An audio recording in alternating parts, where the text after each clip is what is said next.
Hola familia Supra, ¿cómo están? Buenas noches, espero que estén muy bien.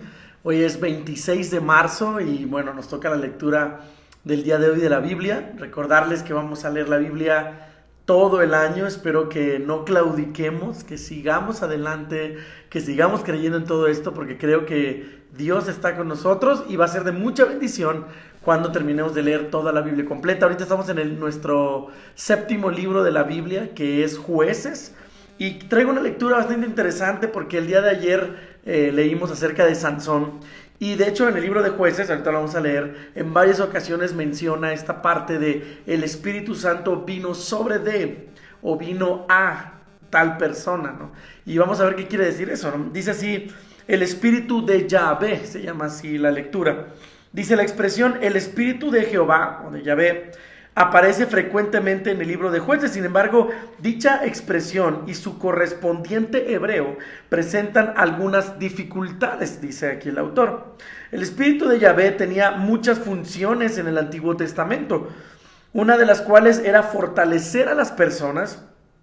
El Roach, que también habla, el Roach, o también se puede traducir como el viento o espíritu de Yahvé, vino sobre ciertos individuos. En ocasiones el espíritu descendía del verbo hebreo salá, sobre las personas. Aunque este verbo hebreo se emplea en la mayor parte del relato de Sansón, el hebreo sugiere que al principio de su historia el espíritu vino sobre él de una forma diferente de como lo hizo más adelante.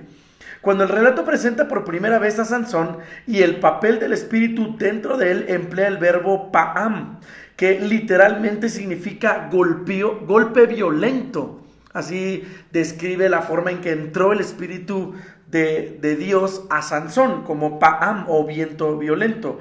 Pero se traduce como comenzó a manifestarse, así se traduce en Jueces 13:25. El hebreo parece anunciar la vida violenta de Sansón, quien no utilizó su poder únicamente para llevar a cabo grandes hazañas militares, sino también para ejecutar su venganza personal. Lo leímos el día de ayer, venganza personal sobre pues los amigos de su prometida, en contra de los papás de la novia, en contra de muchas veces utilizó la venganza, su fuerza para la venganza. De todos los hechos de los personajes de Jueces, solo los de Sansón tienen una dimensión sobrehumana o sobrenatural. Las demás era inspiracional. Esta era realmente algo sobrenatural o sobrehumano. Era la fuerza que tenía Sansón. Al mismo tiempo, sus actos son moralmente ambiguos, los de Sansón. En el caso de la interacción del espíritu con Gedeón, se emplea un verbo diferente en hebreo. Esto viene en Jueces 6:34.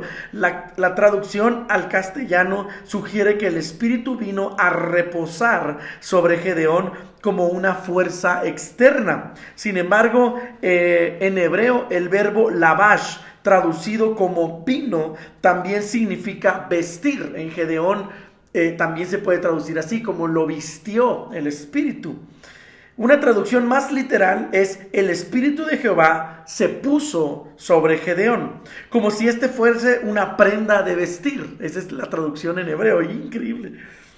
Se han encontrado textos parecidos en acadio en los que los dioses se ponen seres humanos como vestidos para cumplir sus deseos.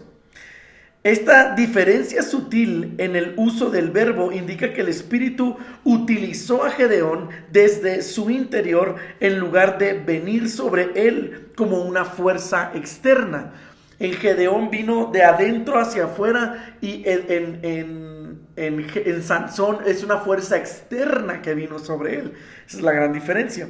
La forma en que el libro de Jueces describe al Espíritu de Dios suscita preguntas teológicas. Por un lado, los hechos extraordinarios llevados a cabo por sus héroes tenían relaciones directas con el poder del Espíritu dentro de ellos. Este hecho podría sugerir que el Espíritu de Dios estaba actuando de forma violenta o vengándose en el caso de Sansón.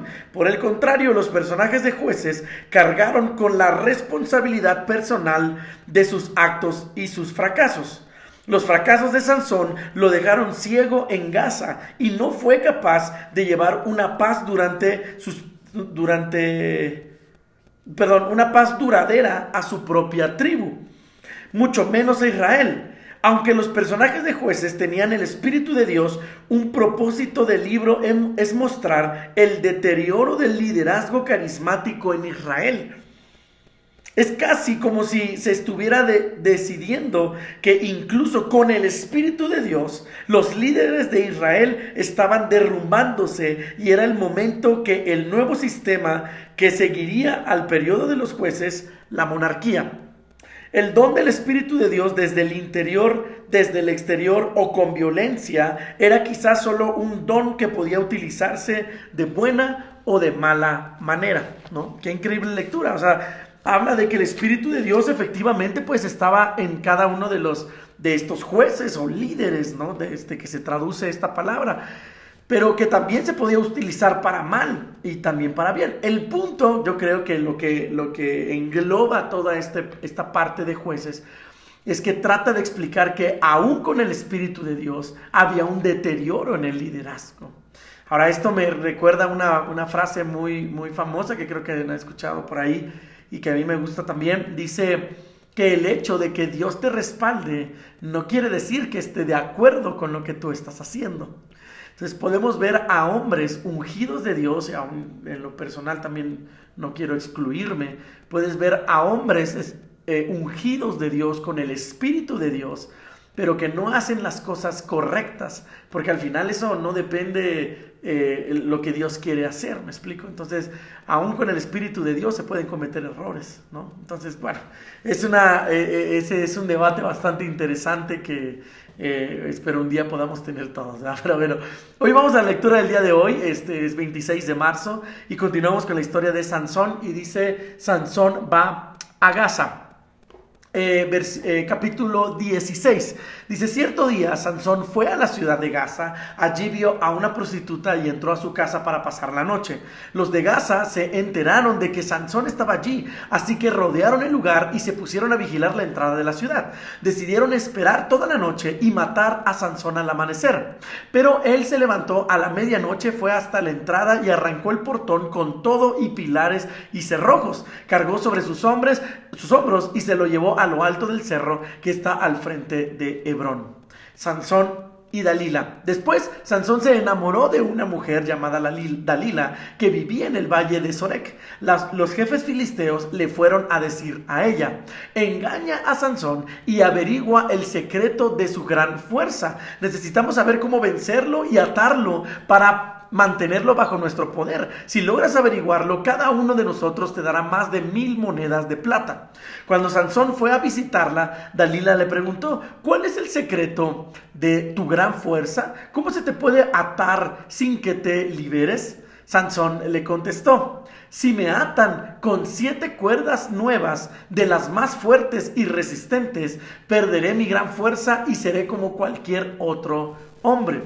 Entonces los jefes filisteos le llevaron a Dalila 7 cuerdas de las más fuertes y resistentes y ella ató a Sansón. Dalila había escondido en su cuarto a unos hombres, así que gritó, Sansón, los filisteos te atacan. Pero Sansón rompió las cuerdas como si fueran hilos viejos y los filisteos no pudieron descubrir el secreto de su gran fuerza. Dalila le dijo a Sansón, te burlaste de mí, me engañaste, ¿qué hay que hacer para sujetarte? Y Sansón pues le respondió, si me atan con sogas nuevas de las que se usan para atar ganado, perderé mi fuerza y seré como cualquier otro hombre. Versículo 12. Entonces Dalila consiguió esa clase de sogas, lo ató y después gritó, Sansón, los filisteos te atacan. Y los hombres estaban esperando en otro cuarto, pero Sansón rompió las sogas que le sujetaban con los brazos, como si fueran hilos delgados. Dalila le dijo a Sansón, volviste a engañarme, ¿por qué insistes en mentirme? Por favor, dime qué hay que hacer para sujetarte. Y Sansón le contestó, si tomas las 7 trenzas de mi cabello y las entretejes entre los hilos de ese telar y luego sujetas el telar fuertemente al suelo con estacas, perderé mi fuerza y seré como cualquier otro hombre.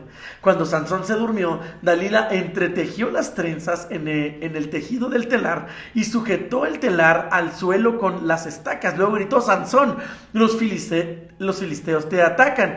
Pero Sansón se despertó, arrancó el telar con todo y estacas y se libró. Entonces Dalila exclamó: ¿cómo puedes decir que me amas si me sigues engañando? Ya es la tercera vez que te burlas de mí y todavía no me dices cuál es el secreto de tu fuerza. Todos los días Dalila seguía insistiendo con la misma pregunta y tanto se hartó Sansón que se quería morir. Finalmente Sansón le confesó a Dalila su secreto: jamás se me ha cortado el cabello porque antes de nacer fui dedicado a Dios como nazireo. Si me cortaran el cabello perdería mi fuerza y sería como cualquier otro hombre.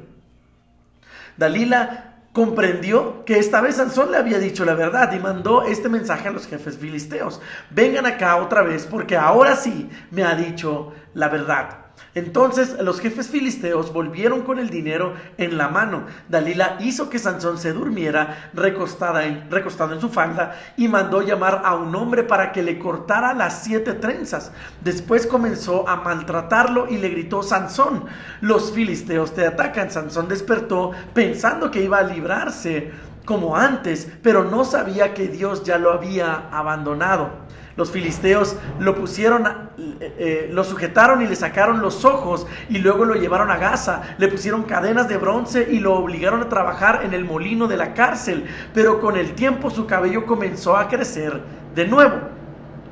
Muerte de Sansón. 23. Dice: los jefes de los filisteos se reunieron para ofrecer un gran sacrificio a su dios, Dagón. Festejaban así su triunfo y cantaban esta canción: nuestro Dios nos ha dado la victoria.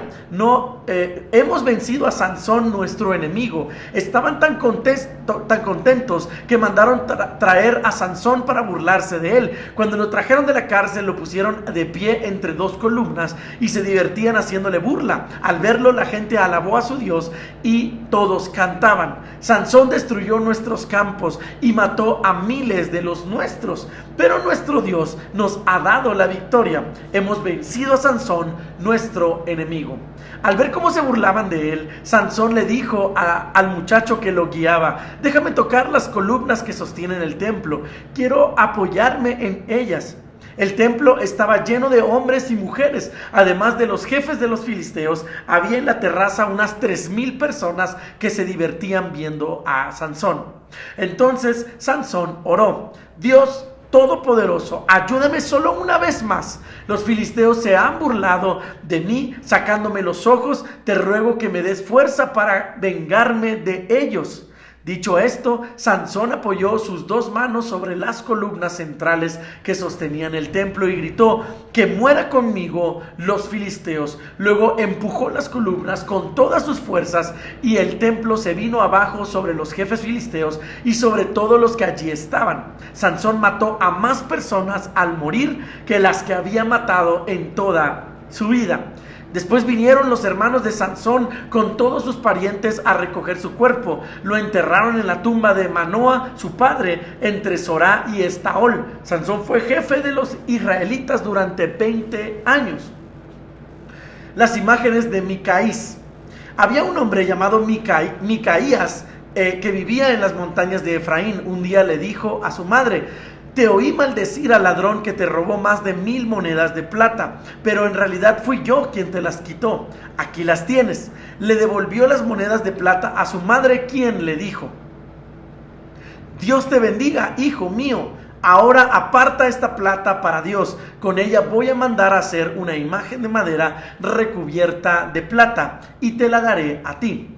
De la plata que le había devuelto a su hijo, ella apartó 200 monedas y se las llevó a un platero, a quien le pidió que hiciera una imagen tallada en madera y recubierta de plata. Después llevó la imagen a la casa de Micaías, quien había hecho un altar en su casa. Allí tenía otras imágenes y una túnica sacerdotal, y había nombrado sacerdote a uno de sus hijos. En esa época los israelitas no tenían rey, y cada uno hacía lo que le daba en gana. Había también en ese tiempo un joven de la tribu de Leví que vivía como extranjero en Belén de Judá. Un día salió de allí en busca de otro lugar donde vivir, y andando por la zona montañosa de Efraín llegó a la casa de Micaías. Este le preguntó: ¿de dónde vienes? Y el joven contestó: de Belén de Judá. Soy descendiente de Leví y busco un lugar donde vivir. Entonces Micaías le dijo: quédate conmigo y serás mi sacerdote y consejero. A cambio, yo te daré 10 monedas de plata al año, además ropa y comida. El joven sacerdote aceptó quedarse a vivir con Micaías y fue su sacerdote particular, hasta llegó a ser como uno de sus hijos. Micaías pensaba que teniendo como sacerdote, a un descendiente de Leví, Dios lo ayudaría y todo le saldría bien. La tribu de Dan conquista su territorio. En ese tiempo en que los israelitas no tenían rey, los de la tribu de Dan estaban buscando un lugar donde vivir. De todas las tribus de Israel, Dan era la única a la que todavía no se le había asignado ningún territorio. Por eso los de Dan eligieron de entre las familias a 5 valientes de Sorá y Estaol, y en secreto los enviaron a explorar el territorio. Cuando llegaron a la zona montañosa de Efraín, pasaron la noche en la casa de Micaías. Estando allí, se dieron cuenta de que el joven sacerdote era de otro lugar por su manera de hablar, y le preguntaron: ¿quién te trajo acá? ¿Qué estás haciendo? ¿Para qué viniste? Y él les explicó: hice un trato con Micaías y él me paga para que sea yo su sacerdote. Entonces ellos le dijeron: por favor, consulta a Dios por nosotros, queremos saber si nos irá bien en este viaje. Él les contestó: Pueden ir tranquilos porque Dios los va a proteger. Los 5 hombres salieron, y cuando llegaron a Lais encontraron que allí la gente vivía confiada y tranquila, pues tenían todo lo que necesitaban. Esa gente era de Sidón, pero como estaban lejos de su patria, no se relacionaban con nadie. Cuando los que habían ido a explorar volvieron a Sorá y Estaol, sus compañeros les preguntaron: ¿cómo les han ido? Y ellos respondieron: hay que atacarlos ya. Recorrimos toda la zona y vimos que la tierra es muy fértil. Vamos, no se queden ahí sin hacer nada. Hay que ir enseguida a conquistar esa tierra. Cuando lleguen, verán que la gente no sospecha nada. Dios nos ha dado un territorio grande donde hay de todo. Entonces 600 hombres de la tribu de Dan salieron bien armados de Sorá y Estaol. Subieron y acamparon al oeste de Kirat Harim, en Judá, en un lugar que ahora se llama Campamento de Dan. De allí siguieron hasta la zona montañosa de Efraín y llegaron a la casa de Micaías. Los 5 hombres que habían explorado el territorio de Lais les dijeron a sus compañeros: ¿sabían que en una de esas casas hay una imagen de madera y plata? También hay otras imágenes y una túnica sacerdotal. ¿Qué les parece? Todos se dirigieron hasta la casa de Micaías y saludaron al joven sacerdote. Los 600 soldados de la tribu de Dan se quedaron a la puerta con el sacerdote, mientras que los 5 exploradores entraron en la casa y se llevaron las imágenes y la túnica. Cuando el sacerdote se dio cuenta de sus intenciones, les preguntó: ¿qué están haciendo? Y ellos le contestaron: cállate, no digas nada, ven con nosotros y serás nuestro consejero y sacerdote. Es mejor ser sacerdote de toda una tribu israelita que de la familia de un solo hombre, ¿no te parece? Esto le pareció bien al sacerdote, así que tomó la túnica y las imágenes y se fue con los de Dan. Al seguir su camino, pusieron al frente a los niños, el ganado y el equipaje. Ya se habían alejado bastante cuando Micaías salió con sus vecinos a perseguirlos. Cuando los de Dan oyeron los gritos, se dieron vuelta y le preguntaron a Micaías: ¿qué te pasa? ¿A qué vienen tantos gritos? Micaías les contestó: ¿cómo se atreven a preguntarme qué me pasa? ustedes me han robado las imágenes que hice, se han llevado a mi sacerdote y me han dejado sin nada. Entonces los de Dan le contestaron: cuidado con lo que dices, no nos levantes la voz. Algunos de nosotros podríamos perder la paciencia y atacarte, y morirás tú y tu familia. Micaías se dio cuenta de que eran más fuertes que él y se volvió a su casa. Los de Dan continuaron su camino. Los de Dan se fueron a atacar a la ciudad de Lais, llevándose al sacerdote de Micaías y las imágenes que él había hecho. Lais estaba en el valle que pertenece al pueblo de Bet-Rehob. Allí la gente vivía tranquila y confiada, sin sospechar que iban a ser atacados. Sin embargo, los danitas los mataron a todos y después incendiaron la ciudad. Y como los de Lais no tenían relaciones con nadie y estaban lejos de su patria, nadie los ayudó. Después los danitas volvieron a edificar la ciudad y se quedaron a vivir allí. Aunque le cambiaron el nombre, en vez de Lais le pusieron por nombre Dan, en honor de su antepasado, que fue hijo de Jacob. Colocaron la imagen de madera y plata para adorarla y nombraron sacerdote a Jonatán, que era descendiente de Gersón y de Moisés. Después, los descendientes de Jonatán fueron sacerdotes de los danitas hasta los días del exilio. La imagen de Micaías estuvo allí todo el tiempo que el santuario de Dios perteneció a Silo. Pues esa es nuestra lectura el día de hoy, y bueno, aunado a la lectura que leímos al principio. Espero que les haya gustado y muchas gracias por ver el video, estar con nosotros y sigamos en esta hermosa disciplina. Que Dios los bendiga. Nos vemos mañana.